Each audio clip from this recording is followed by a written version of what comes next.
Hey guys, welcome to Lacave-Insight. I'm Marcus, music producer, lighting director, programmer and official Granimate trainer. This is MA Quick Tips. How to read the different values. Yeah, hello. Hello. Who's there? The cat is there. Hello, this is the cat. So how to read the different colors of a tracking or content sheet. Let's deep dive into it. And let's release the cat for a moment. So,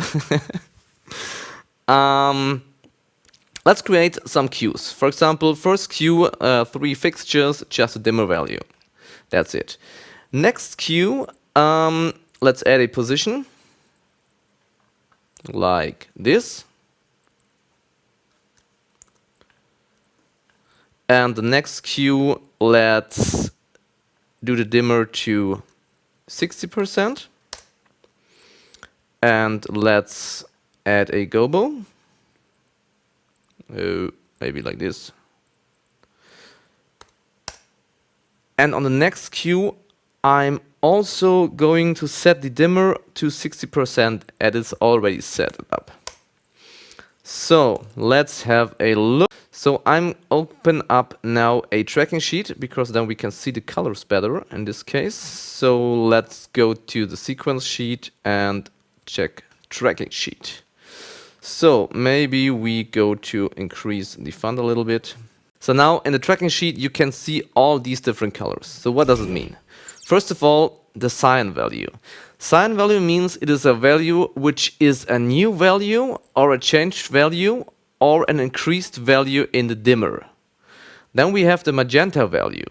Magenta value is a value which is not stored into the queue, but it's tracked through from a queue above.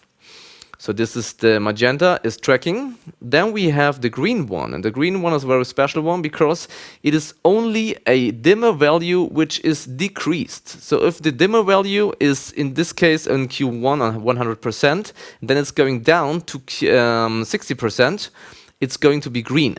Why do we need these green values? Because we have to figure out if a value in the dimmer is increasing or decreasing, because we have the in and out fade and the in and out delay timings.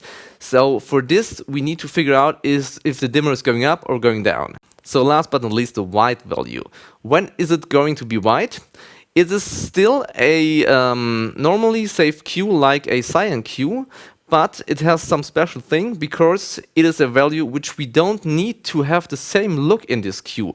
Because if we would remove the 60% in this case here, then the 60% would be tracked through from Q3. So we don't need in Q4 the 60% to have the same output in this case. Thanks for watching. See you next time. Bye bye.